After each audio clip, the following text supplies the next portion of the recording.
When ever it is what's ever it is, ಇಂಥದ್ದು ಆಗಬೇಕು partner, ಹಿಂಗೆ ನಿಮ್ಮಿಂದ ಒಂದು ಹೆಲ್ಪ್ ಆಗಬೇಕಾಗಿದೆ, ನಿಮ್ಮದು ಫೀಡ್ಬ್ಯಾಕ್ ಏನಾದರೂ ಬೇಕಾಗಿದೆ ಅಂದರೆ ಯಾವತ್ತೂ ಇಲ್ಲ ಅಂತ ಹೇಳಿಲ್ಲ. Is like straight forward. ಅದು ಕರೆಕ್ಟ್ ಅಂದರೆ ಕರೆಕ್ಟು, ರಾಂಗ್ ಅಂದರೆ ರಾಂಗ್. ಅದು ಯಾರೇ ಆಗಿರಲಿ ಏನೇ ಆಗಿರಲಿ ಅದು. ಆ್ಯಂಡ್ ಆ ನೇಚರ್ ಇರೋದಕ್ಕೇ ಎಲ್ಲರೂ ಅವ್ರನ್ನ ಇಷ್ಟಪಡೋದು. ಮುಖವಾಡ ಇರೋಲ್ಲ, ಇಲ್ಲ ನಾಟಕ ಮಾಡಬೇಕು ಅನ್ನೋದು ಯಾವುದೇ ಥರ ಫೀಲಿಂಗ್ ಇರೋಲ್ಲ.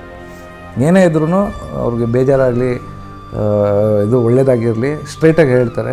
ಆ್ಯಂಡ್ ಜನ ಅದಕ್ಕೆ ಇಷ್ಟಪಡೋದು ಅವ್ರನ್ನ. ಎಷ್ಟೊಂದು ಸಿನಿಮಾ ನಾನು ಮೇ ಬಿ ಸಿನಿಮಾ ಇಂಡಸ್ಟ್ರಿಗೆ ಬಂದಾಗಲಿಂದನೂ ಹಿಂದೆ ನಿಂತ್ಕೊಂಡು ಹೋಗಿ ಮುಂದಕ್ಕೆ ಅಂತ ತಳ್ತಾನೆ ಇದ್ದಾರೆ. ಅವರೇ ಒಬ್ಬರು ಸೂಪರ್ ಸ್ಟಾರ್, ಅವ್ರ ಬ್ಯಾನರ್ಲಿ ಅವರೇ ಮೊದಲನೇ ಸಿನಿಮಾ ಮಾಡ್ಬೋದಾಗಿತ್ತು.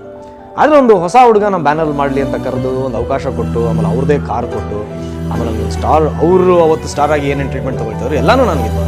ಅವರು ಓಕೆ ನಾನು ಮಾಡ್ತೀನಿ, ನೀವೆಲ್ಲ ಟೆಕ್ನಿಷಿಯನ್ ಮಾಡ್ತಿರಲ್ಲ, ನಾನು ಮಾಡ್ತೀನಿ, ಫ್ರೀಯಾಗೆ ಮಾಡ್ತೀನಿ ಅಂತೇಳಿ ಅವರು ₹1 ಅಡ್ವಾನ್ಸ್ ತಗೊಳ್ತೀವಿ. ಅವ್ರು ಕೊಟ್ಟಿದ್ದಕ್ಕೆ ಇವತ್ತೆಲ್ಲ ನಾವು ಒಂದು ಚೂರು ದುಡ್ಡು ಅಂತ ನೋಡಿದ್ವಿ ಅಂದರೆ ಬುಲ್ಬುಲ್ ಸಿನಿಮಾದ ದರ್ಶನ್ ಅವರು ಕೃಪೆಯಿಂದ ಅಂತ ಹೇಳ್ಬೋದು. ಪ್ರೊಡ್ಯೂಸರ್ ಆಗಿ ದುಡ್ಡು ನೋಡಿದ್ದು ಅದರಲ್ಲೇ. ಈ ಉಗ್ರಂ ರಿಲೀಸ್ ಆದ ಕೂಡ ಬಹಳ ಕಷ್ಟ ಆಯ್ತು ಅಂತ ಕೇಳ್ಬಿಟ್ಟೆ. ಹೌದು ಸರ್, ನಮಗೆ ನನ್ನ ಪ್ರೀವಿಯಸ್ ಫಿಲ್ಮ್ ಯಾವ್ದು ಹೊಡ್ತಿಲ್ಲ, ಪೀಪಲ್ ವರ್ ಲಿಟಲ್ ಹೆಸಿಟೆಂಟ್, ಭಯ ಆಯ್ತು.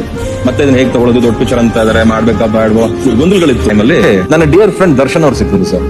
ಅಲ್ಲಿ ದರ್ಶನ್ ಅವ್ರನ್ನ ಒಂದೇ ಮಾತು ಕೇಳಿದೆ, ದರ್ಶು ಈ ತರ ಉಗ್ರಂ ಇದೆ, ತೂಗುದೀಪ ಡಿಸ್ಟ್ರಿಬ್ಯೂಷನ್ಸ್ ಅಲ್ಲಿ ಡಿಸ್ಟ್ರಿಬ್ಯೂಷನ್ ಮಾಡ್ಕೊಡ್ಬೇಕು ಅಂದಾಗ, ಸರ್ 1 ಸೆಕೆಂಡ್ ಯೋಚನೆ ಮಾಡಲ್ಲ ಸರ್. ನನ್ನ ಫ್ರೆಂಡ್ 1 ಸೆಕೆಂಡ್ ಯೋಚನೆ ಮಾಡಲಿಲ್ಲ.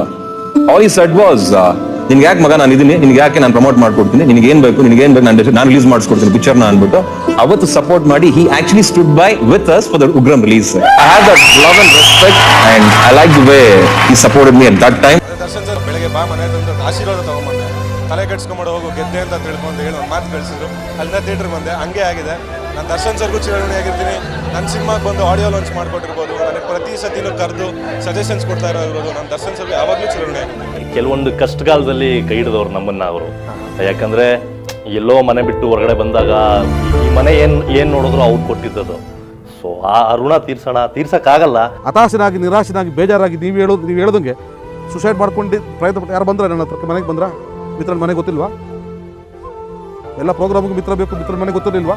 ಮನೆಗೆ ಬಂದು ಸಾಂತ್ವನ ಯಾರು ಹೇಳಿಲ್ಲ, ಎಕ್ಸೆಪ್ಟ್ ಡಿ ಬಾಸ್ ದರ್ಶನ್ ಅವ್ರು ಬಿಟ್ಟರೆ. ನನ್ನ ಜೊತೆ ಸ್ಟ್ರಗಲ್ ಮಾಡಿದಂಥವ್ರು ಸುಮಾರು ಜನ ಸೂಪರ್ ಸ್ಟಾರ್ಗಳಾಗಿದ್ದಾರೆ, ಯಾರು ಬರಲಿಲ್ಲ ಸರ್.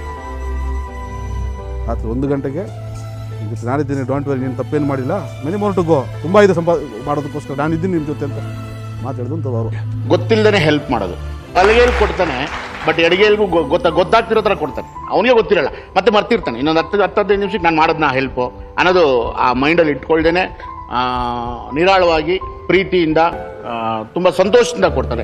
ಆ ಪ್ರೀತಿಯಿಂದ ಕೊಡೋದಿದೆ ಗೊತ್ತಾ, ಆ ಪ್ರೀತಿಯಿಂದ ಕೊಡೋದು ಎಷ್ಟೋ ಜನ ಏಳಿಗೆ ಆಗಿದ್ದಾರೆ. ಯಾರಿಗೂ ಹೇಳ್ಬಾರ್ದು ಅನ್ನೋ ಪ್ರಾಮಿಸ್ ನೋಟು ತಗೊಂಡು ಕೊಟ್ಟಿರೋದು ನನ್ನ ಕಣ್ಮುಂದೆ ಇದೆ. ನಿಮ್ಗೆ ಯಾವ್ದಾದ್ರು ಪ್ರಾಮಿಸ್ ಮಾಡಿದ್ದೀರಾ, ಕೊಡಬಾರ್ದು, ಹೇಳ್ಬಾರ್ದು, ಆ ಥರದ್ದೆಲ್ಲ?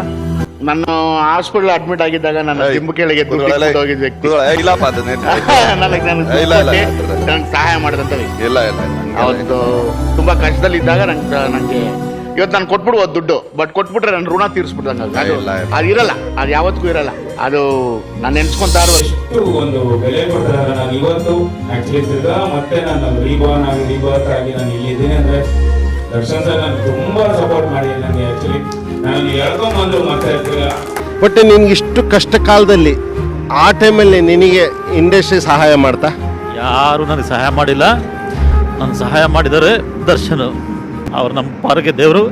ನಾನು ಈ ಮಟ್ಟಕ್ಕೆ ಬೆಳೆಯೋದಕ್ಕೆ ನನಗೆ ಉಗಿದು ಬೈದು ಕತ್ತಿಡ್ದು ಮುಚ್ಕೊಂಡು ನೀನು ಕೆಲಸ ಮಾಡುವಂಥ ಒಳ್ಳೆ ಮಾತುಗಳಲ್ಲಿ ಬೈದು ಕರ್ಕೊಂಡ್ಬಂದಿದ್ದು ನನ್ನ ಗೆಳೆಯ ದರ್ಶನ್. ನಾನು ಶುರು ಮಾಡಿದಂಥ ಪ್ರತಿಯೊಂದು ಹಂತದಲ್ಲೂ ನನಗೆ ತುಂಬ ಸಪೋರ್ಟಿವ್ ಆಗಿ ಆತ ನನಗೆ ಕೊಟ್ಟಿರುವಂಥ ಒಂದು ಮಾರಲ್ ಸಪೋರ್ಟ್ ಇದೆಯಲ್ಲ, ಅದಕ್ಕೆ ದುಡ್ಡಿನಲ್ಲಿ ನಾನು ಬೆಲೆ ಕಟ್ಟೋದಕ್ಕಾಗಲ್ಲ. ಮತ್ತೊಂದು ದಿವಸನೂ ನಾನು ಇಲ್ಲಿ ಗಂಟ ಏನು ಒಂದು ಪೊಸಿಷನ್ ಬಂದಿದ್ದೀನಿ, ಇದಕ್ಕೆ ಮೇನ್ ಕಾರಣ ಒಂದು ದರ್ಶನ್. ಬಟ್ ಆ ಕಾರಣದಿಂದನೇ ನನ್ನ ಮಗನಿಗೆ ದರ್ಶನ್ ಅಂತಲೇ ಹೆಸರಿಟ್ಟೆ. ಏನಕ್ಕೆ ಅಂತಂದರೆ ಯಾವುದೇ ಕಾರಣಕ್ಕೂ ಇವತ್ತಿನ ದಿವಸ ನೋಡಿ, ಇವಾಗ ನನಗೆ ಸಿನಿಮಾ ಕೊಡ್ತಾರೋ ಬಿಡ್ತಾರೋ ಏನೋ ಅನ್ನೋದು ಗೊತ್ತಿಲ್ಲ, ಬಟ್ ಮನೇಲಿ ಆ ವ್ಯಕ್ತಿ ಹೆಸರು ಹೇಳ್ಕೋಬೇಕು. ಇವತ್ತಿನ ದಿವಸ ದರ್ಶನ್ ಸರ್ದತ್ತೆ ನಾನು ಮಾತಾಡ್ತಾ ಇಲ್ಲ, ಜನರಲ್ ಏನೋ ಸಣ್ಣ ಪುಟ್ಟ ಮನಸ್ತಾಪ ಅದು ಇದು, ಬಟ್ ಏನಿದ್ರು ಅವ್ರ ಹೆಸರು ಹೇಳ್ಕೊಂಡು ಅವರು ನಾನಿಲ್ಲ ಅಂದ್ರೆ ನನ್ನ ಮಕ್ಳಿಗೆ ಅದು ಅರ್ಥ ಆಗಬೇಕು. ಇವತ್ತು ನನಗೆ ಏನು ನೀವು ಕುತ್ಕೊಂಡು ಏನೋ ಒಂದು ಪೊಸಿಷನ್ ಇದ್ರು ಏನೇ ಇದ್ರು ಅವ್ರು ನನಗೊಂದು ಹೆಲ್ಪ್ ಮಾಡಿದ ಒಂದು ಇದು ಯಾವುದೇ ಕಾರಣಕ್ಕೂ ಮರಿಬಾರ್ದು. ದರ್ಶನ್ ಸರ್ ಅನ್ನೋದು ನನಗೆ ಬಂದ್ಬಿಟ್ಟು ಒಂದು ಹೆಸರಾಗಿಲ್ಲ ಸರ್, ಅದು ನನ್ನ ಜೀವನಕ್ಕೆ ಒಂದು ಎಮೋಷನ್ ಆಗಿರುತ್ತೆ. So well sir.